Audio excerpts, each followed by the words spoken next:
2023 жылы 26 қаңтарда Петроградтың Санкт-Петербург-Ленинград деп аталғанына 99 жыл толады. Қала өзінің тарихында 3 рет қайта аталды және ақыры бастапқы атауына оралды.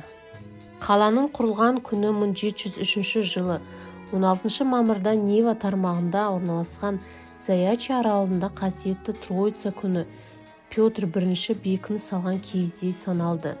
Бірақ бекініс өзінің есімімен тек 1703 жылы 29 маусымда әулие Петр мен Павелдің шіркеуі Петров күніне салған кезі болған. Петр жаңа бекіністі Санкт-Петербург деп атады. Сол атауы Заячий аралының айналасында пайда болғаны анық. 1914 жылы 1 тамызда Ресей Бірінші дүниежүзілік соғысқа кірді. Соғыс басталғаннан кейін алғашқы күндерден бастап Санкт-Петербургте Германияға қарсы көңіл-күй күрт күшейе түсті. Исаак алдында Германия елшілігі сөзбе-сөз жөнелді. Демонстранттар мен фирмалар мен дүкендердің ғимараттарын жауынгерлік ұрандармен өртеп жіберді. Германияға қарсы көңіл-күй биліктің саясатында да көрініс тапты. Мұның ең жарқын көрінісі Ресей астанасын атауы өзгерту болды. Көптеген адамдар үшін Санкт-Петербург сөзі тым неміс тілінде естіліп, орыс тілінде Петроградқа айналды.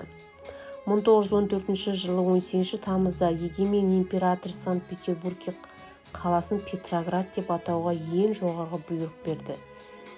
Жарлық пайда болуы анық. 1924 жылы 26 қаңтарда Владимир Ильич Ленин қайтыс болғаннан кейінгі 4-ші күні КСРО кеңестерінің екінші бүкіл одақтық съездің қаулысымен Петроград, Ленинград болып өзгертілді. Атауын өзгерту туралы ұсыныс Петроградтың барлық зауыттардың жұмысшыларының қарарларымен қолдау тапқан жұмысшылар, шаруалар және Қызыл армия депутаттарын Петроград кеңесінен келді. Қала 1917 жылғы қазан төңкерісінің ұйымдастырушысы және қатысушысы, кеңес мемлекетінің негізін қалаушы және бірінші басшысы Лениннің есімімен берілді. 1989-1991 жылдары солтүстік Астанада бұл мәселе бойынша өткір саяси күрес басталды. Қаланың тарихи атауын қолдайтын жаппай халықтық қозғалыс пайда болды. 1991 жылы 12 маусымда жүргізілген сауалнама барысында оған қатысты қала тұрғындары 54% қалаға тарихи атауын қайтаруды жақтады.